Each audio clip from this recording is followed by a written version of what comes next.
বিসমিল্লাহির রহমানির রহিম। আসসালামু আলাইকুম ওয়া রাহমাতুল্লাহি ওয়া বারাকাতুহু। আজকে আমি আপনাদের সামনে রমজানের এমন একটি বিশেষ বিষয় নিয়ে কথা বলবো যা শুনলে আপনার চোখে পানি আসবে। রমজান মাসকে ৩টি ভাগে ভাগ করা হয়েছে। প্রথম ১০ দিন রহমত, মাঝের ১০ দিন মাগফেরাত, শেষ ১০ দিন নাজাত। আজকে আমরা কথা বলবো মাঝের ১০ দিন নিয়ে, মাগফেরাতের ১০ দিন। এই ১০ দিনে আল্লাহ সুবহানাহু ওয়া তাআলা তার বান্দাদের গুনাহ মাফ করে দেন। কিন্তু প্রশ্ন হলো, কতটুকু গুনাহ মাফ হয়, কিভাবে মাফ হয় এবং কোন আমলগুলো করলে এই মাগফেরাত পাওয়া যাবে? আজকের ভিডিওতে এই সব প্রশ্নের উত্তর দেব কোরআন ও সহিহ হাদিসের আলোকে। শেষ পর্যন্ত থাকুন, কারণ ভিডিওর শেষে এমন একটি দোয়া শেখাবো যা এই ১০ দিনে পড়লে আল্লাহ আপনার সব গুনাহ মাফ করে দেবেন ইনশাআল্লাহ। প্রথম অধ্যায়, মাগফেরাত কি এবং এর গুরুত্ব। মাগফেরাত আরবি শব্দ, এর অর্থ ক্ষমা, গুনাহ মাফ হওয়া, আল্লাহর দয়ায় ঢেকে দেওয়া। আরবিতে মাগফেরাতের মূল শব্দ হল গাফারা, যার অর্থ হল ঢেকে দেওয়া। মানে আল্লাহ আপনার গুনাহকে ঢেকে দেন, লুকিয়ে দেন, মুছে দেন। কিয়ামতের দিন সেই গুনাহ আর প্রকাশ পাবে না। আল্লাহ তাআলা কোরআনে বলেছেন, ইন্নাল্লাহা ইয়াগফিরুয যুনুবা জামিআ। বাংলা অর্থ, নিশ্চয়ই আল্লাহ সমস্ত গুনাহ মাফ করে দেন। সূরা জুমার ৫৫ নম্বর আয়াত। লক্ষ্য করুন, আল্লাহ বলছেন সমস্ত গুনাহ, ছোট গুনাহ, বড় গুনাহ, পুরনো গুনাহ, নতুন গুনাহ, সব। কিন্তু শর্ত একটাই, তাওবা করতে হবে, আল্লাহর কাছে ফিরে আসতে হবে। আর রমজানের মাগফেরাতের ১০ দিন হল সেই তাওবা করার সবচেয়ে সেরা সময়। দ্বিতীয় অধ্যায়, মাগফেরাতের ১০ দিনের বিশেষ ফজিলত। রাসূলুল্লাহ সাল্লাল্লাহু আলাইহি ওয়াসাল্লাম রমজান সম্পর্কে একটি বিখ্যাত খুতবা দিয়েছিলেন। সেই খুতবায় তিনি বলেছিলেন, আউয়ালুহু রাহমাতুন ওয়া আওসাতুহু মাগফিরাতুন ওয়া আখিরুহু ইতকুম মিনান নার। বাংলা অর্থ, এর প্রথম অংশ রহমত, মাঝের অংশ মাগফেরাত এবং শেষ অংশ জাহান্নাম থেকে মুক্তি। এই হাদিসটি ইবনে খুজাইমা শরীফে বর্ণিত আছে। তাহলে বুঝুন, এই ১০ দিনে আল্লাহ বিশেষভাবে ক্ষমা করেন। কিন্তু এখানে একটি গুরুত্বপূর্ণ প্রশ্ন আসে, রমজানের প্রতিটি দিন কি আলাদা আলাদা? আলেমরা বলেছেন, না, পুরো রমজান মাস জুড়েই রহমত, মাগফেরাত এবং নাজাত পাওয়া যায়। তবে মাঝের ১০ দিনে মাগফেরাতের বিশেষ সুযোগ রয়েছে। ইমাম ইবনে রাজাব হাম্বালি রাহিমাহুল্লাহ বলেছেন, রমজানের প্রতিটি মুহূর্তই মাগফেরাতের সুযোগ, তবে মাঝের ১০ দিনে আল্লাহর ক্ষমার দরজা আরও বেশি প্রশস্ত হয়ে যায়। তৃতীয় অধ্যায়, মাগফেরাত পাওয়ার জন্য কি কি করতে হবে। মাগফেরাত পাওয়া মানে শুধু দোয়া করা নয়। মাগফেরাত পাওয়ার জন্য কিছু আমল এবং শর্ত আছে। আসুন সেগুলো জানি। প্রথম শর্ত, খাঁটি তাওবা করা। আল্লাহ তাআলা বলেছেন, ইয়া আইয়ুহাল্লাযীনা আমানু তুবু ইলাল্লাহি তাওবাতান নাসুহা। বাংলা অর্থ, হে মুমিনগণ, তোমরা আল্লাহর কাছে খাঁটি তাওবা করো। সূরা তাহরিম ৮ নম্বর আয়াত। তাওবায়ে নাসুহা মানে খাঁটি তাওবা। এই তাওবার ৩টি শর্ত আছে। ১, গুনাহ ছেড়ে দেওয়া। ২, গুনাহের জন্য অনুতপ্ত হওয়া। ৩, আর কখনো সেই গুনাহ না করার দৃঢ় সংকল্প করা। যদি কারো হক নষ্ট হয়ে থাকে, তাহলে তাকে ফিরিয়ে দেওয়া বা মাফ চেয়ে নেওয়া। এই শর্তগুলো পূরণ করে তাওবা করলে আল্লাহ মাফ করে দেন। রহমত, মাগফেরাত, নাজাত। দ্বিতীয় আমল, বেশি বেশি ইস্তেগফার করা। আলহামদুলিল্লাহি রাব্বিল আলামিন। ইস্তেগফার মানে আল্লাহর কাছে ক্ষমা চাওয়া। রাসূলুল্লাহ সাল্লাল্লাহু আলাইহি ওয়াসাল্লাম বলেছেন, ওয়াল্লাহি ইন্নী লা আস্তাগফিরুল্লাহ ওয়া আতুবু ইলাইহি ফিল ইয়াউমি আকসারা মিন ৭০ মাররাতান। বাংলা অর্থ, আল্লাহর কসম, আমি প্রতিদিন ৭০ বারের বেশি আল্লাহর কাছে ক্ষমা চাই এবং তওবা করি। এই হাদিসটি বুখারী শরীফে আছে। যিনি নিষ্পাপ ছিলেন, তিনি দিনে ৭০ বারের বেশি ইস্তেগফার করতেন। আর আমরা গুনাহগার মানুষ, আমরা কতবার করি? রমজানের মাগফেরাতের ১০ দিনে প্রতিদিন কমপক্ষে ১০০ বার এই দোয়া পড়ুন। আস্তাগফিরুল্লাহাল আযীমাল্লাযী লা ইলাহা ইল্লা হুয়াল হাইয়ুল কাইয়্যুম ওয়া আতুবু ইলাইহি। বাংলা অর্থ, আমি মহান আল্লাহর কাছে ক্ষমা চাই, যিনি ছাড়া কোনো ইলাহ নেই, যিনি চিরঞ্জীব, চিরস্থায়ী, এবং আমি তার কাছে তওবা করি। রাসূলুল্লাহ সাল্লাল্লাহু আলাইহি ওয়াসাল্লাম বলেছেন, যে ব্যক্তি এই দোয়া পড়বে আল্লাহ তাকে মাফ করে দেবেন, যদিও সে যুদ্ধের ময়দান থেকে পালিয়ে আসা ব্যক্তি হয়। তৃতীয় আমল, রাতের নামাজ। রাসূলুল্লাহ সাল্লাল্লাহু আলাইহি ওয়াসাল্লাম বলেছেন, মান কওমা রমাদানা ঈমানান ওয়াহতিসাবান গুফিরা লাহু মা তাকদ্দামা মিন যামবিহ। বাংলা অর্থ, যে ব্যক্তি ঈমানের সাথে এবং সওয়াবের আশায় রমজানে রাতের নামাজ পড়ে তার আগের সব গুনাহ মাফ হয়ে যায়। এই হাদিসটি বুখারী ও মুসলিম শরীফে আছে। আগের সব গুনাহ, এই কথাটি একটু থামুন এবং ভাবুন। আপনার জীবনে যত গুনাহ হয়েছে, জেনে বা না জেনে, বড় বা ছোট, সব মাফ হয়ে যাবে। শুধু একটি শর্তে, ঈমানের সাথে এবং সওয়াবের আশায় রাতের নামাজ পড়তে হবে। তারাবির নামাজ পড়ুন, তাহাজ্জুদ পড়ুন, ইশার পর 2 রাকাত পড়ুন। এই 10 দিনে প্রতিটি রাত মূল্যবান।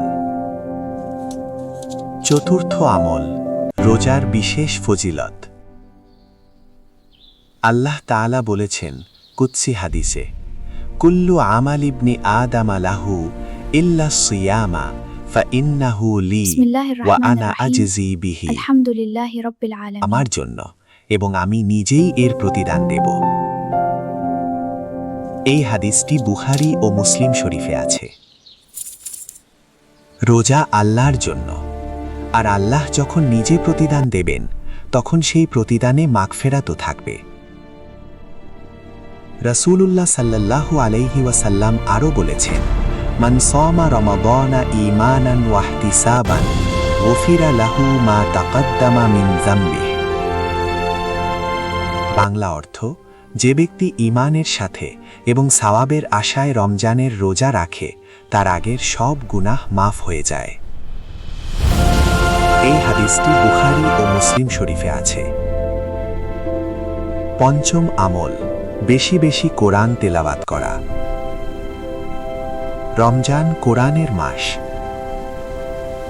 আর মাগফিরাতের 10 দিনে কোরআন তেলাওয়াত একটি বিশেষ আমল। রাসূলুল্লাহ সাল্লাল্লাহু আলাইহি ওয়াসাল্লাম বলেছেন, ইকরাউল কুরআনা ফাইন্নাহু ইয়াতি ইয়াউমাল কিয়ামাতি শাফিআন লিআসহাবিহি। বাংলা অর্থ, যে ব্যক্তি কোরআন পড়ো, কারণ কেয়ামতের দিন এটি তার পাঠকারীর জন্য সুপারিশকারী হয়ে আসবে। এই হাদিসটি মুসলিম শরীফে আছে। কোরআন কেয়ামতের দিন আপনার জন্য সুপারিশ করবে, মানে কোরআন আল্লাহর কাছে আপনার জন্য মাগফিরাত চাইবে। এই 10 দিনে প্রতিদিন কমপক্ষে 1 পারা তেলাওয়াত করুন। ষষ্ঠ আমল, দান সদকা করা। রাসূলুল্লাহ সাল্লাল্লাহু আলাইহি ওয়াসাল্লাম রমজানে সবচেয়ে বেশি দান করতেন। ইবনে আব্বাস রাদিয়াল্লাহু আনহু বলেছেন, কানান নবিয়্যু সাল্লাল্লাহু আলাইহি ওয়াসাল্লাম আজওয়াদান নাস ওয়া কানা আজওয়াদু মা ইয়াকুনু ফি রমাদানা।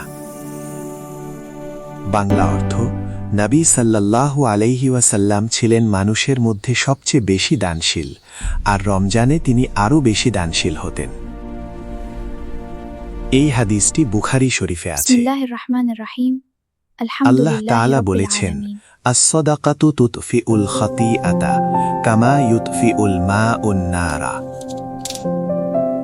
বাংলা অর্থ, সদকা গুনাহকে এভাবে নিভিয়ে দেয় যেভাবে পানি আগুন নিভিয়ে দেয়। মাগফিরাতের 10 দিনে প্রতিদিন কিছু না কিছু দান করুন। এমনকি একটি খেজুর দিয়েও সদকা করা যায়। সপ্তম আমল, বেশি বেশি দরুদ পড়া।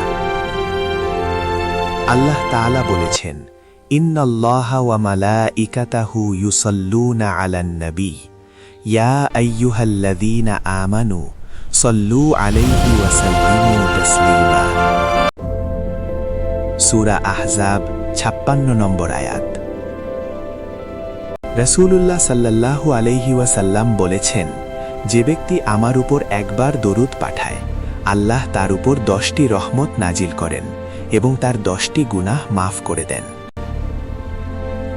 10টি গুনাহ মাফ একটি দরুদে। এই 10 দিনে প্রতিদিন কমপক্ষে 300 বার দরুদ পড়ুন।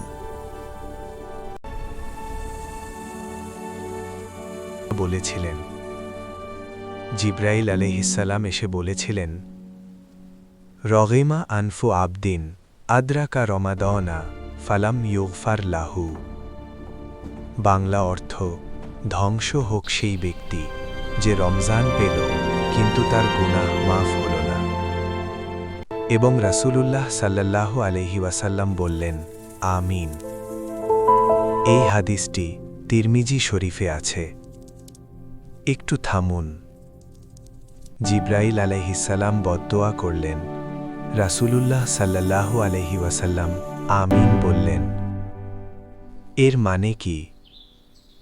এর মানে হল, রমজান পেয়েও যে মাগফিরাত পায় না, সে সত্যিই হতভাগা।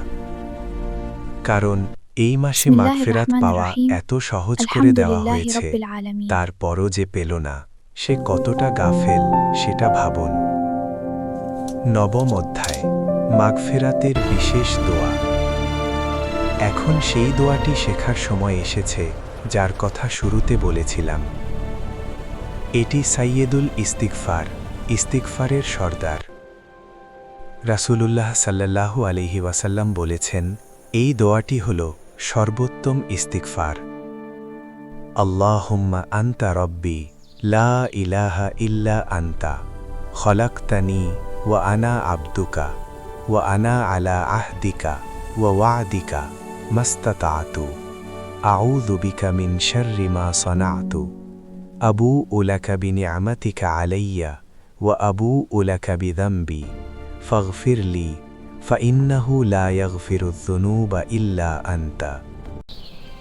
বাংলা অর্থ, হে আল্লাহ, তুমি আমার রব, তুমি ছাড়া কোনো ইলাহ নেই, তুমি আমাকে সৃষ্টি করেছ, আমি তোমার বান্দা, আমি সাধ্যমতো তোমার সাথে অঙ্গীকার ও প্রতিশ্রুতিতে অবিচল আছি। আমার কৃতকর্মের অনিষ্ট থেকে তোমার আশ্রয় চাই, আমার উপর তোমার নিয়ামতের কথা স্বীকার করছি এবং আমার গুনাহের কথাও স্বীকার করছি। তুমি আমাকে মাফ করে দাও, কারণ তুমি ছাড়া কেউ গুনাহ মাফ করতে পারে না। রাসূলুল্লাহ সাল্লাল্লাহু আলাইহি ওয়াসাল্লাম বলেছেন, যে ব্যক্তি দিনে এই দোয়া পড়বে এবং সন্ধ্যার আগে মারা যাবে, সে জান্নাতি, আর যে রাতে পড়বে এবং সকালের আগে মারা যাবে, সেও জান্নাতি। এই হাদিসটি বুখারী শরীফে আছে।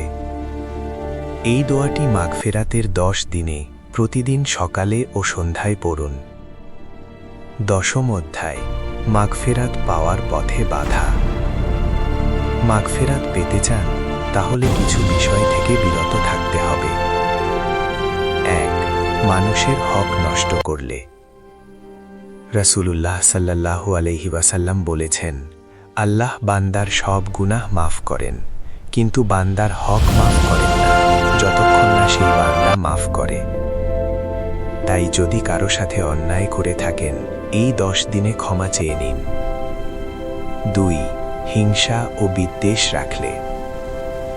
রাসূলুল্লাহ সাল্লাল্লাহু আলাইহি ওয়াসাল্লাম বলেছেন, প্রতি সোমবার ও বৃহস্পতিবার আল্লাহ বান্দাদের মাফ করেন, কিন্তু সেই 2 ব্যক্তিকে মাফ করেন না যারা একে অপরের সাথে বিদ্বেষ রাখে।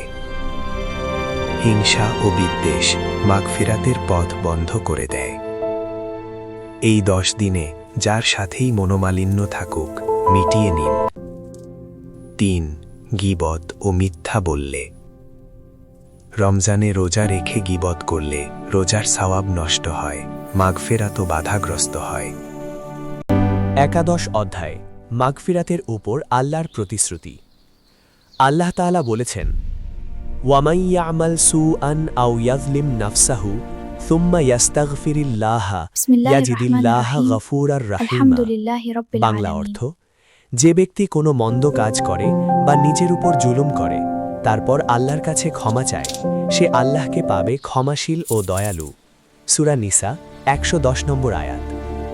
এই আয়াতে আল্লাহ একটি প্রতিশ্রুতি দিচ্ছেন, যে ক্ষমা চাইবে সে আল্লাহকে ক্ষমাশীল পাবে। এটা আল্লাহর কথা, এটা কখনো মিথ্যা হয় না। আল্লাহ আরও বলেছেন, কুল ইয়া ইবাদিয়াল্লাযীনা আসরাফু আলা আনফুসিহিম লা তাকনাতু মিন রাহমাতিল্লাহ ইন্নাল্লাহা ইয়াগফিরুয যুনুবা জামিআ ইন্নাহু হুয়াল গফুরুর রহিম। বাংলা অর্থ, বলো, হে আমার সেই বান্দারা যারা নিজেদের উপর অতিরিক্ত জুলুম করেছ, আল্লাহর রহমত থেকে নিরাশ হয়ো না। নিশ্চয়ই আল্লাহ সমস্ত গুনাহ মাফ করেন, নিশ্চয়ই তিনি ক্ষমাশীল দয়ালু। সূরা জুমার 53 নম্বর আয়াত। এই আয়াত কি পড়ুন এবং আশাবাদী হন। আল্লাহ বলছেন, নিরাশ হয়ো না। যত বড় গুনাই হোক, আল্লাহর রহমত তার চেয়ে বড়। প্রিয় ভাই ও বোনেরা, রমজানের মাগফিরাতের 10 দিন আমাদের জীবনে একটি অসাধারণ সুযোগ। এই 10 দিনে আল্লাহ তার দয়ার দরজা পুরোপুরি খুলে রাখেন। তিনি অপেক্ষা করেন কে তার কাছে ফিরে আসবে, কে তাওবা করবে, কে ক্ষমা চাইবে। রাসূলুল্লাহ সাল্লাল্লাহু আলাইহি ওয়াসাল্লাম বলেছেন, ইন্নাল্লাহা ইয়াবসুতু ইয়াদাহু বিল-লাইলি লিয়াতুবা মুসিউন নাহার ওয়া ইয়াবসুতু ইয়াদাহু বিন-নাহারি লিয়াতুবা মুসিউল লাইলি। বাংলা অর্থ, আল্লাহ রাতে তার হাত প্রসারিত করেন যাতে দিনে গুনাহকারী তাওবা করতে পারে, আর দিনে হাত প্রসারিত করেন যাতে রাতে গুনাহকারী তাওবা করতে পারে। এই হাদিসটি মুসলিম শরীফে আছে। আল্লাহ হাত বাড়িয়ে আছেন, তিনি আপনার তাওবার অপেক্ষায় আছেন। এই রমজানের মাগফিরাতের 10 দিনে তার কাছে ফিরে যান, কাঁদুন, অনুতপ্ত হন, ক্ষমা চান। আল্লাহ কখনো হতাশ করেন না। আল্লাহ আমাদের সবাইকে এই রমজানের মাগফিরাতের 10 দিনে পরিপূর্ণ মাগফিরাত দান করুন। আমাদের সমস্ত গুনাহ মাফ করে দিন, আমাদের পরিবার ও প্রিয়জনদের গুনাহ মাফ করে দিন। আমিন ইয়া রাব্বাল আলামিন। ওয়াসসালামু আলাইকুম ওয়া রাহমাতুল্লাহি ওয়া বারাকাতুহু।